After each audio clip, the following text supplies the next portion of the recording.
सोबत शिक्षिका आहेत मॅडम, आपलं नाव? वंदना शेळके. अच्छा, बरं. आज आपण शाळा उघडलेली आहे. विद्यार्थी उन्हाळ्याच्या सुट्टीमध्ये वेगवेगळ्या दिशेने प्रवाहामध्ये या ठिकाणी वावरताना दिसत आहेत. आणि आज शाळा उघडत असताना या ठिकाणी आपण जे ज्ञानदान देण्याचं या ठिकाणी काम करतायत त्या संदर्भामध्ये काय सांगतात? या ठिकाणी आता उन्हाळ्याच्या सुट्ट्यानंतर शाळा सुरू झाल्यानंतर आता मुलांचं नवीन प्रवेश सुरू झालेले आहेत. यावर्षी पहिलीचा वर्ग माझ्याकडे देण्यात आलेला आहे आणि आतापर्यंतची जे सर्विस झाली त्याच्यामध्ये पहिलीचाच वेळ आहे की पहिलीचा वर्ग माझ्याकडे आलेला आहे. आणि पहिलीचा वर्ग पहिली तर 8 दिवस माझे प्रवेश वगैरे आणि त्यांना बसवण्यातच गेले. मुलं त्रास देत असतील काही? हो, त्रासही देतात. काहींचं रडणं सुरू असते, काहींचं पळणं सुरू असते, काही बसतात, काही लिहितात, काही पळतात, पण तशा याच्यामध्ये आनंद वाटतोय. आपल्या कॉलेज जीवनामध्ये या ठिकाणी बरेच या ठिकाणी विद्यार्थ्यांमध्ये आपण या ठिकाणी जे गुण बघितलेले असतील, परंतु ग्रामीण भागातला विद्यार्थी आणि शहरी भागातल्या विद्यार्थ्यांमध्ये काय फरक वाटतो आपल्याला? शहरी भागामध्ये मुलांना हवे तेवढ्या सुविधा उपलब्ध नसतात आणि त्यांचा अनुभव जे विश्व असतो तेही शहरातल्या मुलांपेक्षा कमी असते.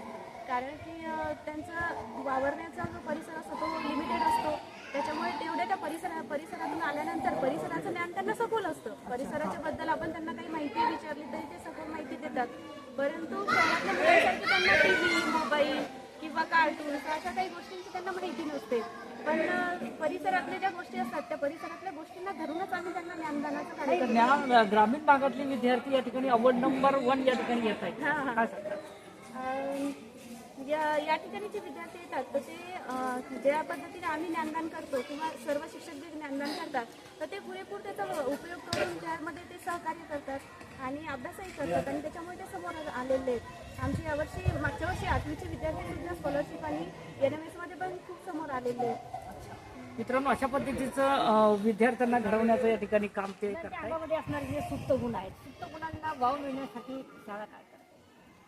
शाळा सकाळी 10:30 पासून आपली सुरुवात होते आणि सुरुवातीलाच आपण छान सुंदर असा परिपाठ पासून आपल्या शाळेत सुरुवात करतो.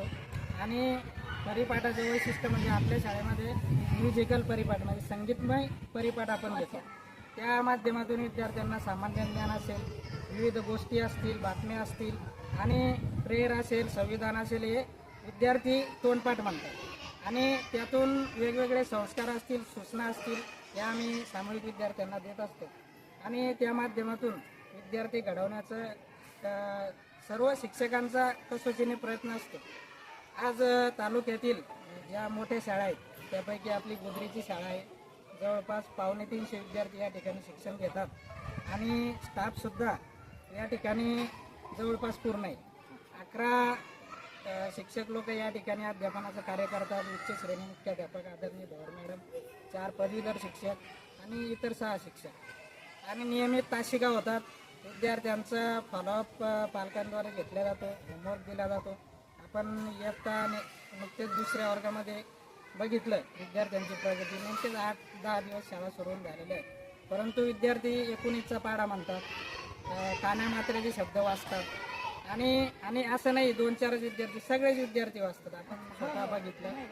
तर या माध्यमातून चांगला प्रयत्न आहे. अनुभवी शिक्षक वर्ग आहे. आज आपण शहराजवळची शाळा असतानाही पटसंख्या टिकून आहोत आणि सरांनी सांगितलं की शिष्यवृत्तीमध्ये 17 मुलं आलेले आहेत आपले. तर तालुक्यात सगळ्यात जास्त मुलं आपल्या शाळेत आले. बरं, संगणकीय ज्ञान देणं अत्यंत या ठिकाणी महत्त्वाचं ठरलेलं आहे आजच्या या युगामध्ये. संगणकीय ज्ञानबद्दल आपण 2 शब्द काय सांगा? डिजिटल युग आहे, आधुनिक शिक्षण ही काळाची गरज आहे. विद्यार्थी मोबाईल सर्व व्यवस्थित हाताळतात, परंतु संगणक शिक्षणाची आवश्यकता असतानाही आपल्या शाळेमध्ये संगणक लॅबची कमतरता. जर संगणक मिळाले तर सर्व शिक्षकवृंद या ठिकाणी विद्यार्थ्यांना अजून चांगल्या पद्धतीनं त्या माध्यमातून शिक्षण देऊ शकतात.